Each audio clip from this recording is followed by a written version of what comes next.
당신의 전성기 오늘.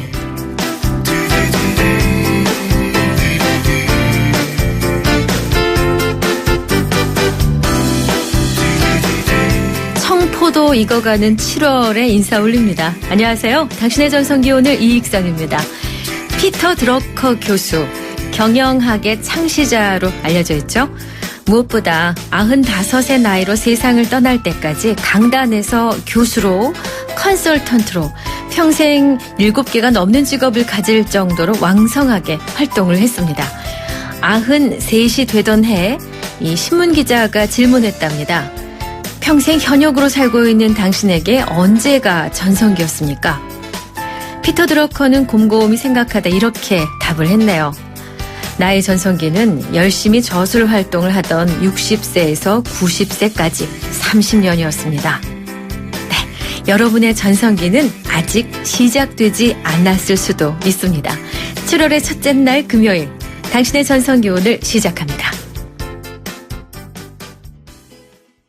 한대수 행복의 나라로 오늘 7월 첫째 날 당신의 전성기 여는 곡이었습니다. 중년들의 마음, 줄여서 중심, 세상의 중심인 중년의 마음을 들여다보는 오늘의 중심 코너. 이번 주는 선물에 대해서 얘기를 나눠왔습니다. 오늘 구체적으로 어떤 주제가 나올지요? 거리에서 만난 중년들의 목소리입니다. 사위한테 받았는데 꽃다발이었어요. 생일 때 기분이 참 좋았어요. 장미, 안개꽃, 여러 가지 꽃바구니 세상을 다 가진 것 같아서 남편한테 꽃다발 받았는데 또 딸을 키우고 나서 꽃다발 받으니까 기분이 더 좋았어요. 딸한테 잘해주고 장모한테 잘하고 1등 사이. 딸이 시집 갈 때 지참금으로 갖고 오라 했는데 그걸 안 가지고 가고 엄마한테 선물로 주고 갔다고. 500만 원을 주고 갔어. 지참금으로 갖고 오라 했는데 안 가지고 가고 주었다고. 엄마 쓰라고. 눈물도 났고. 우리 딸이 나한테 이렇게 큰 선물을 주고 가야 되나. 그리 큰 돈을 엄마를 주고 왔으니까. 엄마 고맙기도 하고 잘 키웠다 생각도 하고.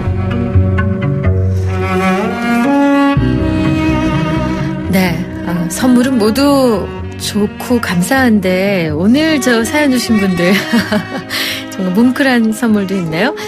자, 선물 중에서 첫 선물에 대한 얘기를 좀 해볼까 합니다. 어렸을 때 첫 선물 뭘 받았는지 기억하세요? 산타클로스가 있다고 믿었던 시절에 며칠 동안 밤잠을 안 자고 뭘 받을까, 뭘 주실까 이런 상상했고 성탄절 아침에 진짜 머리맡에 있는 선물을 보고 깜짝 놀라고 좋아했던 기억 있으신가요? 자, 또 참 어렵던 시절 아빠 친구분이 우리 집에 오실 때 갖다 주셨던 그 맛있는 과자 선물, 그게 어찌나 맛있었던지 아껴 먹던 기억, 이런 것도 있으시죠? 자, 첫 선물에 대한 추억을 한번 받아보겠습니다. 저희 문자번호 샵0945, 우물정 0945번입니다. 짧은 문자 50원, 긴 문자 100원이고요. YTN 라디오 전용 앱 예스를 깔면 전 세계 어디서나 무료로 이용하실 수 있습니다. 저희가 준비하고 있는 상품이요. 유러피언 스타일의 감성 플라워 압구정 이니스 플라워에서 10만 원 상당의 꽃바구니, 탈모 전문 쇼핑몰 아이다모에서 -2도 두피토닉, 도심 속 꿈의 놀이터 일산 원마운트에서 워터파크 이용권 2매, 그리고 예술의 전당에서 열리는 20세기 미술 전시회 거장 대 거장 샤갈 달리 뷔페 특별전 입장권 매일 2분께 석 장씩 드립니다. 자, 노래 한 곡 듣고요. 금요일 코너 본격적으로 이어가죠. 봄, 여름, 가을, 겨울입니다. 미인.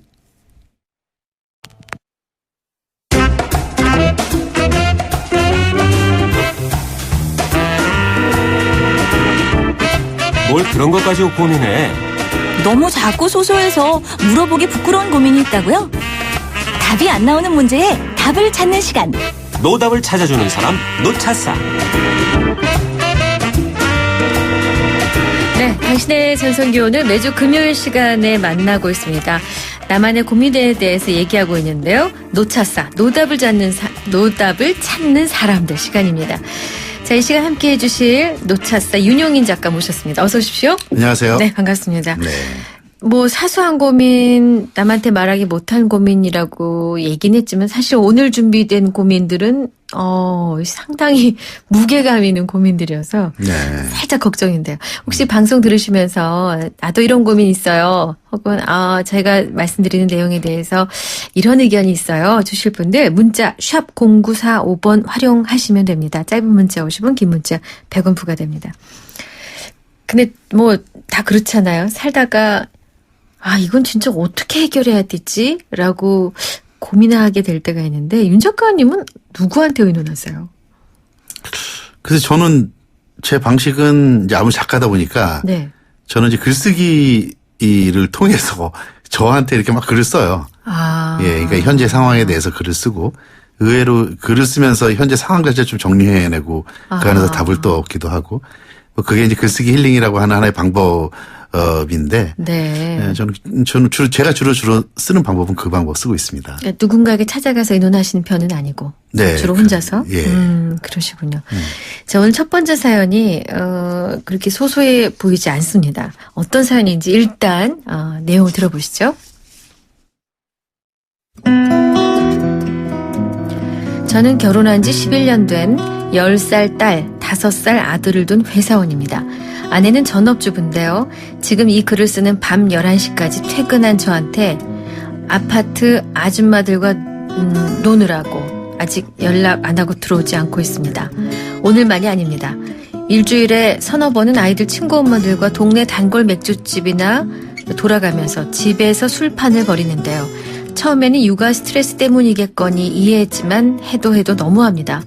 어떨 땐 처갓집에 애 맡기고 놀다 새벽 3시에 들어오기도 하고 하루는 야근하고 파김치가 돼 밤 12시에 들어오니 대여섯 명 되는 애들은 그때까지 안 자고 놀거나 컴퓨터 게임하고 있고 거실에선 아줌마 셋이 소주에 족발까지 거나하게 차려놓고 눈 풀려 앉아있는 모습을 보니 속이 뒤집어지더군요. 한 번은 참다 집에 들어서자마자 상을 엎어버린 적이 있었는데 그런 절 보고 아내는 정신병자라며 도리어 화를 냅니다. 다른 집 남편들은 다 이해해주는데 나만 그런다고요. 술이요? 이해합니다. 문제는 새벽 3시는 기본. 친정에 맡기다가 그것도 여의치 않고 저도 늦으면 10살 큰아이한테 작은아이를 맡기고 나갑니다. 이게 말이 됩니까? 뭐라고 얘기라도 하면 돈 번다고 유세 떨지 말라며 술 먹는 게 자기의 유일한 낙이랍니다. 어떻게 해야 됩니까? 이혼도 생각했지만 아이들 보고 그간 참았습니다. 저는 더 이상 참지를 못하겠는데 아내 말대로 제가 이상한 겁니까? 한숨을 깊이 쉬시는 우리 윤영인 작가. 어떻게 보셨어요, 이 사연? 지금 결혼 11년 차죠. 네. 보통 우리가 위기 자체가 많이 올 때가 뭐 7년부터 한 12년 요 때라고 얘기들 하더라고요. 네.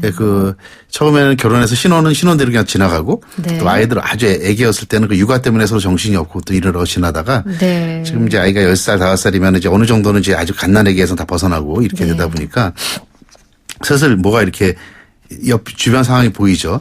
보이면서 그때부터 부부 갈등이 생기는 그 시점인 것 같아요. 네. 지금 그런데 제가 이 사연을 이렇게 보면서는 이 남편분 같은 남자로서 이 남편분이 참 많이 답답하겠다. 네네. 이런 부분이 있는데 이 사연의 특징은 그런데 왜 이 아내분께서 네. 왜 이런 행동을 하지에 대한 원인 이유에 대한 건 없고 그냥 상황에 대한 부분만 쭉 있다. 네, 그거가 일단은 이게 마음속에서 탁 걸림이 딱 이게 보이네요. 네. 처음부터 이러진 않았으니까. 그렇죠. 근데 주변에서 보면 실제로요, 그 동네 아주머들 모임이 꽤 있습니다. 그래서 밤 늦은 시간에 동네 호프집을 지나가면 동네 호프집은 남성보단 여성이 더 많습니다. 네. 번화한 곳은 아무래도 뭐 직장인 많으시겠지만 동네 호프집은 정말 여성이 많으세요. 이 광화문이라든지 여기도 이런데 특히 광화문 같은 데는 혼자서 이렇게 술 드시고 있는 중년 남성들이 많아요. 호프집에. 혼자서요? 예, 그러니까 집 마을에서는 동네에서는 여성분이 술 드시고 있고 그럼 이거 어떻게 해야 됩니까? 예. 네, 근데 이제 부인은 여기서 저는 그 부분이 걸렸어요. 돈 번다고 유세 떨지 말라. 술 먹는 게 내 유일한 낙이다.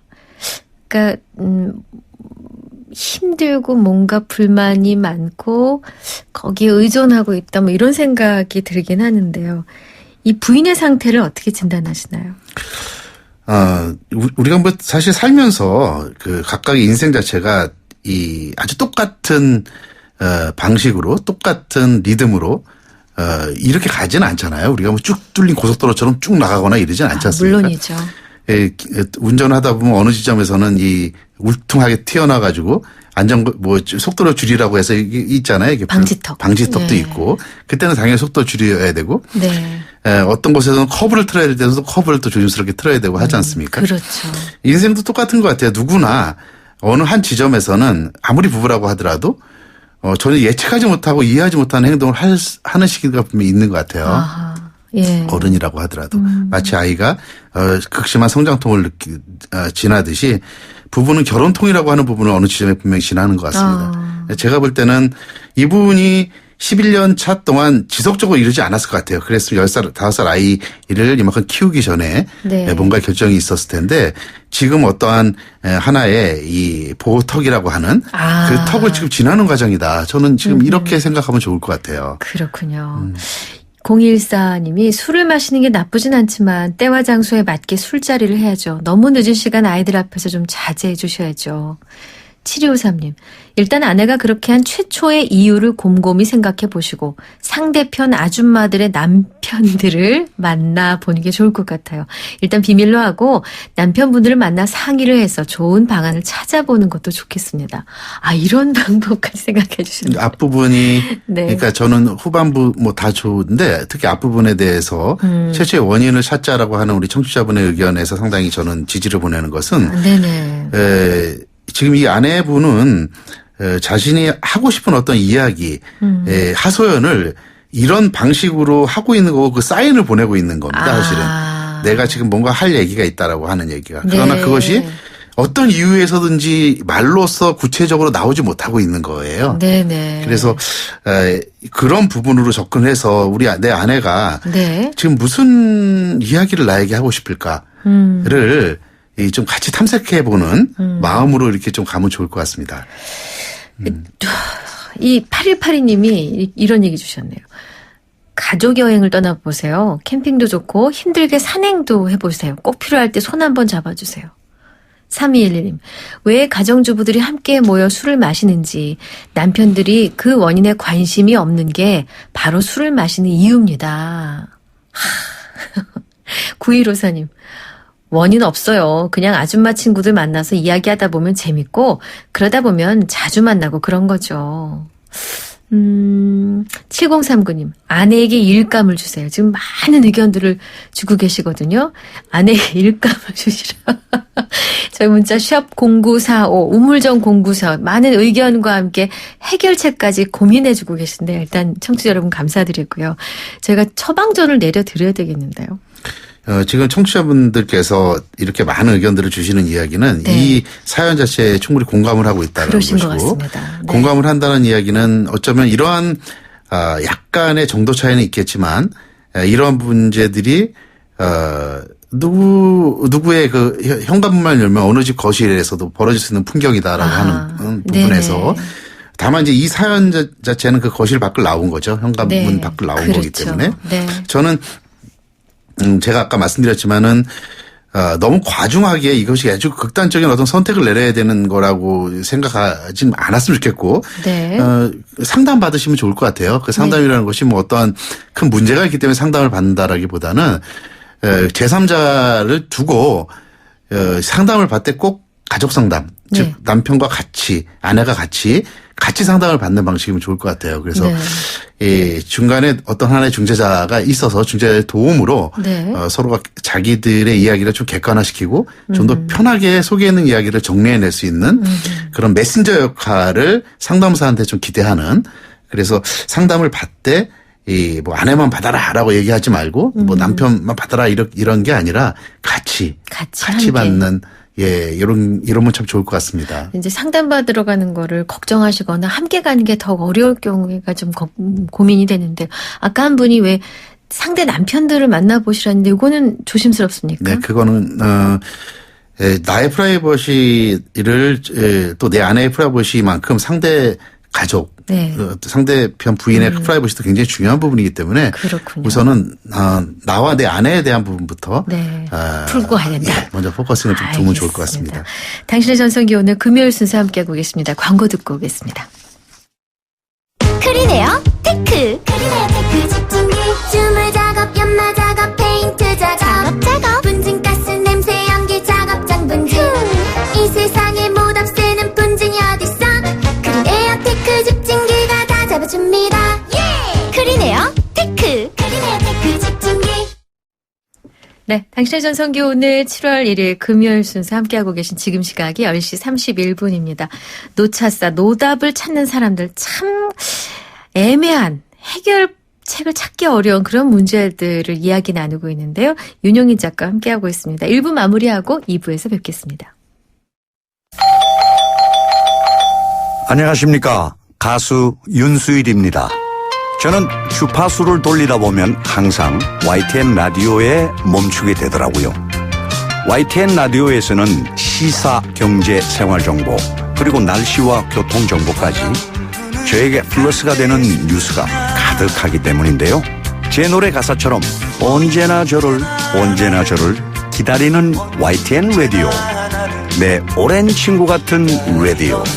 저 윤수일은 언제나 94.5MHz YTN 뉴스 FM입니다.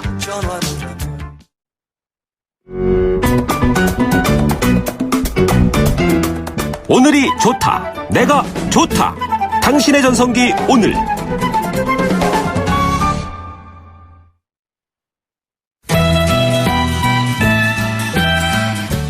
당신의 전성기 2부 첫 곡입니다. 이정선, 구름, 들꽃, 돌, 여인. 네, 이정선의 구름, 들꽃, 돌, 여인. 이 노래처럼 좀 편안하고 흐뭇하게 살았으면 싶은데 노답을 찾는 사람들 금요일 코너에서는 함께 이제 머리를 맞대고 고민을 해주셔야 됩니다. 당신의 전성기 오늘 2부 윤용희 작가와 함께하고 있습니다. 저희 문자가 샵 0945 우물정 0945 유료 문자인데요. 앞서 1부의 사연을 들으시고 9990님이 같이 여러 번 술 먹어봐요 라고 하셨어요. 이건 어떻습니까? 또 아까 동네 이야기를 했는데 네. 그 동네 우리 이자카야라고 하나요? 선술집. 예. 거기는 부부들끼리 앉아서 술 드시는 분들 되게 많으세요. 그렇죠. 네. 뭐 그런 것도 좋죠. 네, 같이 서로 이야기할 공간도 네. 찾고. 근데 지금 이런 부부의 사연에서는 네. 1차적으로 꽤 많이 어떤 그 감정의 갈등이 있어서 그 단계까지 가기에는 뭔가 한 중간에 뭐가 있어야 되는군요. 뭐가 하나 좀 있어야 될 것 같아요. 네. 7430님. 저희 아들이 초등학교 4학년인데 책을 너무 싫어해요. 책 좀 읽으라고 하면 엄마도 안 읽으면서 나한테 왜 그래 그러는데 사실 어떡하죠? 저 웃습니다. 네? 사실 저 책 너무 싫어요. 어떻게 하죠? 라고 주셨어요. 책 싫으면 싫은 거죠, 뭐. 일종의 책에 대한 강박이거든요. 네. 뭐. 그리고 부모가 책을 읽어야 아이도 책을 읽을 수 있다라든지 또는 아이가 책을 안 읽으면은 때려서라도 책을 봐야 된다. 보게끔 해라. 이게 부모 역할이다. 이런 게 최근에 또 어떤 신문의 칼럼에서 나오고 했습니다. 저는 일정 부분 그런 부분은 동의하진 않고요. 네. 네, 그런 강박을 가질 필요도 사실 없습니다. 그냥 엄마는 책 보는 거 싫어하는데 너는 그러지 않았으면 좋겠다라고 하거나 책이 좀 읽기가 어려우면 하다못해 좋은 만화책이라도 좀 보자. 같이 보자. 네, 이런 식으로 접근하고 또 도서관 주말에 아이들과 동네 도서관 가면 도서관이 단순하게 그냥 책을 보는 공간이 아니라 상당히 많은 문화적인 행사도 많고 맞습니다. 그 VOD 네. 같은 것도 보고 아주 네. 좋아요, 놀기에. 네. 가서 휴게실에서 같이 간식도 같이 간식도 먹고. 이렇게 좀 더 친숙하게 그쪽 문화하고 접근하는 것도 좋지 않나 네. 싶네요. 4258님. 저는 50대 가장입니다. 곧 회사를 정리해야 하는데 가족들에게는 얘기를 못하고 있어요. 아내는 이번 여름 여행으로 해외를 가자고 하고 아이들도 신이 나 있습니다. 가족들에게 상처 주지 않고 어떻게 말해야 할까요? 네. 아이고, 참 가슴 아프죠. 예. 예. 아유, 진짜 고민 많겠네. 저는 이 얘기 듣고 와닿는데 정말. 네네. 비슷한 고민으로 저는 여행 가서 저는 뭐 퇴직에 대한 부분은 아니었지만 갖고 있어서 굉장히 심각한 고민을 여행지에서 그 아내하고 예. 아이들에게 얘기하다가 혼자 대성통곡을 했어요. 어머. 부안에 있는 어떤 그 횟집에서 네네. 정말 펑펑 울었습니다. 펑펑. 윤 작가님요? 제가, 예, 펑펑 어머나. 울었어요. 예. 원래 그런 의도는 아니었는데 여행을 같이 가보니까 그 상황 자체가 서로를 굉장히 편안하게 만들어주고 네. 저도 의도하지 않게 제가 갖고 있었던 네. 가족에 대한 부담감 어허. 이런 얘기를 하다가 제 감정에 저도 펑펑 울었는데 그러셨구나. 그 펑펑 울고 나서 효과는 네. 엄청 제가 보호받는 느낌을 받았어요. 네. 아빠를 지키자. 그래서 막 원래 제가 계산하게 했던 그 엄청난 회 네. 카드도 네. 집사람이 다 내고. 그래서 저는 지금 만약 그런 마음이 있다면 네. 여행 가셔서 네. 미리 뭐 생각하지 마시고 어차피 편안한 분위기가 나오니까 네네. 그때 솔직한 얘기 하신다면 네네. 우려를 하는 것보다 훨씬 더 큰 지원군을 얻고 여행에서 돌아오실 것 같습니다. 근데 당장 해외여행 자체가 부담스러우신 것 같은데요. 지금 네. 해외여행 자체가 예. 여행지를 국내로 돌리시면 안 되나요? 그렇군요. 참 그게 고민인데. 네. 일단 뭐 중요한 거 핵심은 솔직하게 얘기할 수 있는 기회를 마련하라 이 부분이시니까요. 그렇죠. 네. 예. 자, 두 번째 사연이 있어서 얼른 가야겠습니다. 자, 어떤 내용인지 들어보시죠.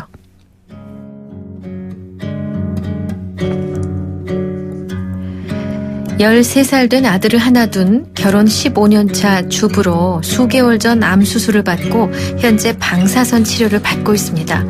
근데 암보다 저를 더 힘들게 한 사건은 결혼 전에 친정엄마가 들어준 보험으로 시작됐어요.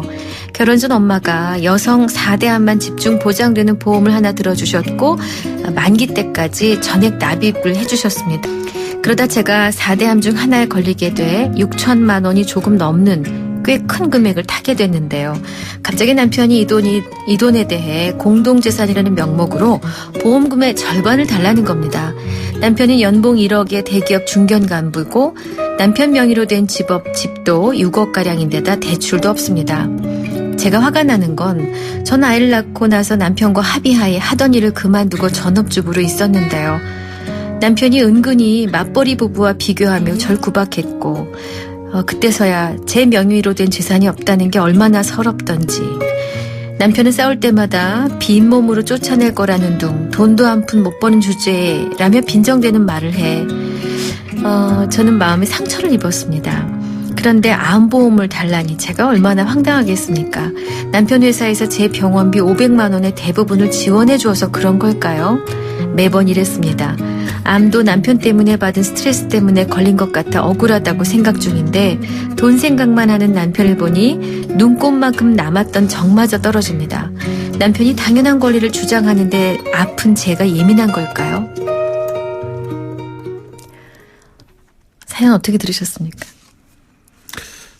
돈과 관련돼서는 부부뿐이 아니라 부모 자식 간에도 굉장히 빈정상할 일이 있는 게 현실이지 않습니까? 그렇죠. 네. 우선 이분이 그래도 이런 사연을 지금 쓰실 수 있다는 것은 이 암 자체를 어느 정도는 좀 극복하신 그런 상태인 거죠, 지금. 네네. 굉장히 많이 고생하셨던 것 같고요. 네. 저는 최근에 제가 그 2년 전에 새로운 아파트를 이제 분양을 받았어요. 네. 그래서 이제 곧 제가 들어가게 되는데 그때 네. 명의를 어떻게 할까 얘기하다가 예. 집사람이 저한테 공동 명의로 하자라고 해서 저는 그게 굉장히 당연하다라고 네. 생각했는데 그 당연하다고 생각한 부분에서 살짝 뭔가 이렇게 싹 스치고 지나가는 거예요. 뭐가 스치고 지나갔습니까? 나 못 믿나 뭐 이런 거? 그게 뭐냐면 제가 이 얘기를 왜 드렸냐면 제 돈이라는 부분 자체는 어쨌든 이 부부 사이에 여러 가지의 망상과 이 생각들을 굉장히 많이 만들어 놓는 것 같아요. 지금 네. 이분도 굉장히 그런 상황에 현재 있는 것 같고요. 남편의 입장은 이거 아닌가요? 일단 암을 이겨냈고 회사에서 병원비가 모두 나갔고 이거는 보너스처럼 생긴 돈이니까 반 나누자 약간 가볍게 생각하는 것 같은 느낌이 들고요. 아내 입장에서는 이게 또 완치라는 거는 아무 모르는 거니까 나중을 위해서 이건 저축해보자라는 더군다나 친정엄마가 다 해주셨기 때문에 이런 생각을 하는 것 같고. 이게, 이렇게도 볼 수 있습니다. 뭐, 남편분이 굉장히 경제적인 부분에 있어서 가장으로서 어떤 뭐, 나름대로의 준비성과 유비무한 이런 경제적인 부분이 굉장히 치밀해서. 네. 이게 어떤 나 혼자서 부경화를 누리기 위해서 이런다는 것보다는. 네. 내가 좀 더 잘 좀 관리를 하겠다는 마음이 있었는데 그것 자체가 잘못 이게 뭐 오해의 소지로서 발달되어져서 이렇게 되는 수도 있는데요. 그것 저것을 다 떠나서 네. 중요한 거는 지금 이 아내분께서 더군다나 위중한 병 자체를 극복하고 여러 가지 심신 자체가 많이 사실은 이렇게 그쵸. 약해져 있죠. 약해져 있는 상태에서 남편분의 이 발언 자체는 그것이 아무리 어떤 정당한 취지가 있었다고 하더라도 아주 큰 사실은 이 상처를 줄 수 있는 그렇죠. 단서는 제공한 건 확실한 것 같아요. 네. 그리고 이 부인께서 여러 가지의 상상을 하고 그러면서 또 상처를 받고 하는 부분은 더군다나 이렇게 약해져 있는 상태에서는 저는 아주 지극히 정상적인 고통을 현재 겪고 있는 것 같다. 네. 너무 예민하다 이렇게까지 얘기해도 안 될 것 같습니다. 네네. 5788님이 이 사연 정말 화가 나네요. 남편들은 전업주부는 가정에 아무 공이 없다고 생각하는 경향이 있는 것 같아요. 자기들 마음 편하게 일할 수 있도록 내조한 게 누굽니까? 그러시죠. 0395님, 친정엄마가 다 큰 딸을 위해 보험금을 내준다는 건 남편 몰래 든든한 재정을 가지고 있으라고 해주는 겁니다. 남편에게 보험금을 이야기하지 않았어야 해요. 3232님, 남편은 아무 생각 없이 한 이야기일 수도 있어요. 솔직하게 섭섭하다고 이야기하고 대화해보세요. 라고 여러 가지 의견을. 야, 진짜 이거 청취자 여러분께 감사드려요. 이거 내일이다 생각하고 고민을 지금 해주고 계시거든요. 그러니까요. 예. 사연을 노차싸가 노답을 찾는 사람들인데 어떻게 보면 우리가 노차싸보다 뭐 이렇게 청차싸 이래서 청취자가 그 답을 찾아주는 사연들 이렇게 가는 것도 괜찮지 않을까 싶습니다. 아, 좋은 말씀이신데요.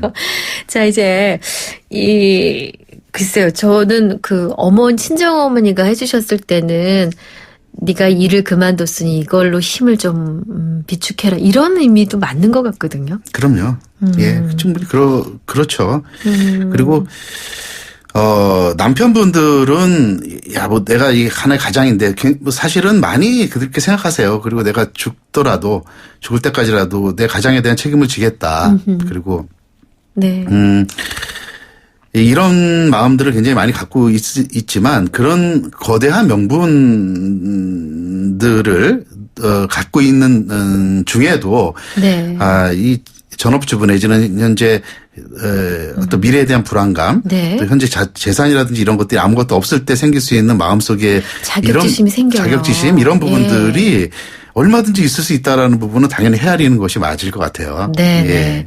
자, 처방전을 이제 딱 요약해서 내려주셔야 됩니다. 사인해 주시고. 스스로 생각해서 네. 내가 이 병까지 이렇게 극복했는데 뭐 죽고 사는 문제 보다 이게 뭐가 위중하냐 그냥 넘어가자 싶다. 그래 네. 넘어갈 수 있으면 넘어가시면 되고요. 아무리 생각해도 내가 이거 고민하느라고 또 다른 병 걸리겠다 싶으면 당당하게 남편에게 자기 권리 얘기하시면 좋을 것 같습니다. 더 싸우더라도 네. 나는 이거 굉장히 서운하고 이거는 내 권리다. 라고 하는 자기 주장을 확실하게 이야기하시는 게 좋을 것 같아요. 대신에 뭐 다투듯이 말씀을 하는 건 아니죠? 물론이죠. 예. 보드라운 대화 분위기 속에서. 편지 같은 거 쓰시면 좋을 것 같아요. 편지. 예. 그렇구나. 진짜 8135님이 그렇게 공감을 하셨어요.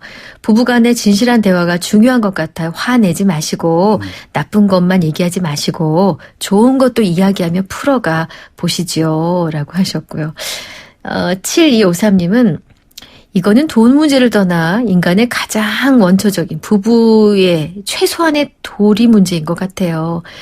아이고, 그런 분인지 모르고 결혼한 그 자체가 잘못일 수 있지만 사연 보내신 분의 자신감을 먼저 끌어올리고 자존감을 높일 수 있는 여러 가지 운동이라든가 사회활동을 더불어 시작하시는 게 좋을 듯 싶습니다. 라고 자존감을 올리는 일을 좀 해보자 이렇게 하셨고요. 9278님. 우리 부부는 누구의 잘잘못을 따지지 말고 아침이면 안아주기로 했습니다. 이런 거 괜찮습니까? 각자 자기 부부만의 처방전이 다 있으니까요. 그럼 윤 작가님 댁은 어떻게 하세요? 저희는 이야기합니다. 이야기하고 원래 저희 집사람이 네. 이야기해요. 아예 저는 아까 공동명의 부분도 아예 네네. 집사람에게 다 소유로 넘겼어요. 네. 왜냐하면은 제가 사업을 하는 그런 입장이기 때문에 오히려 사업을 하다 보면 또 어떤 변수도 있을 수 있고 막 이러니까 네. 그런 불안감을 또 집사람이 갖느니 자리 소유를 집사람이 하는 게 좋겠다 해서 집마다 처방은 다 다른 것 같아요. 서로 둘이서 풀어나가야 될 처방전은 다 다르지 않나 싶습니다. 9278이며 저는 많은 대화를 했던 것 같아요. 가슴이 답답하고 벽에 부딪혀서 깨질 것 같고 헤어지고도 싶고 했지만 아이들이 걸려 여기까지 왔죠. 지금 60대의 아줌마지만 제 자신에게 잘 이겨냈고 현명하게 헤쳐나왔다고 스스로 쓰담쓰담합니다. 화를 내면서 대화하면 안 돼요. 여자니까 약한 모습으로 차분한 목소리를 대화를 많이 했고 설득시켰고 모든 일은 밖으로 갖고 나가지 않고 안에서 해결하려고 했던 게 오늘의 일은 답입니다. 주변에서 해결해 줄 것 같지만 적은 가까이 있다는 말을 저는 참고를 많이 했어요. 더 흥분시키는 경향이 있거든요. 두 분이서 해결 방법을 찾으려고 노력해 보시고 밖에 나가서 얘기해 보세요. 훨씬 좋습니다. 돌아올 땐 손잡고 들어왔거든요. 뽀뽀도 하고. 알겠습니다. 네. 자, 오늘 노답을 찾는 사람들 윤영희 작가와 함께 했고요. 오늘 특별히 청취자 여러분들께서 여러 가지 또 지혜로운 답들을 많이 주셨습니다. 자, 윤영희 작가 감사드립니다. 다음 주에 뵙겠습니다. 고맙습니다.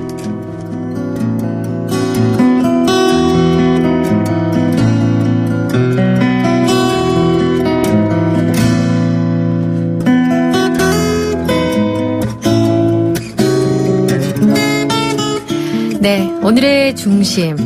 첫 선물, 기억에 남는 첫 선물 여쭤봤어요. 8182님. 1970년 국민학교 3학년 때 아버지가 첫 선물해준 지게. 지게를 선물해 주셨대요. 그때는 왜 그렇게 좋아하는지 그 시절이 너무 그립습니다 하셨어요.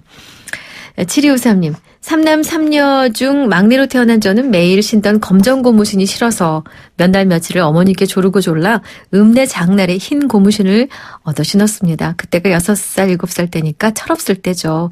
그때 기억이 아직도 이렇게 생생한 게 엊그제 같아요. 흰 고무신이 뭐라고 그때 어머니를 왜 그리 애태웠을까요? 라고 주셨어요. 1775님. 저희 삼형제들은 중학교 때까지 산타클로스가 선물 주시는 줄 알았어요. 제일 기억에 남는 선물은 배드민턴 라켓이었는데 라켓이 양말 속에 안 들어가니 엄마가 우리 머리 위에 놔두셨어요. 삼형제가 서로 자기 거라고 싸웠죠. 2089님. 결혼 후 첫 생일날 남편이 생일 선물로 꽃바구니와 미역국 끓여 한 상 차려준 선물. 감동이었고요. 맛도 감동이었죠. 늘 받기만 했던 남편의 54번째 생일이 7월 8일. 저도 감동적인 선물 해주고 싶어요 하셨고 5084님.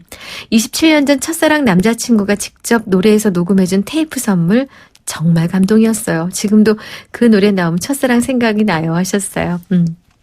잘 받았습니다. 오늘 상 받으실 문자, 네, 저희 홈페이지에 일단 올려놓겠습니다. 너무 많이 주셔가지고. 자, 오늘 끝곡은요, 조진원, 홍종임이 함께 부르는 사랑하는 사람아입니다. 이 곡 들려드리면서 인사 올릴게요. 저는 다음 주 월요일, 10시 10분에 오겠습니다. 여러분 고맙습니다.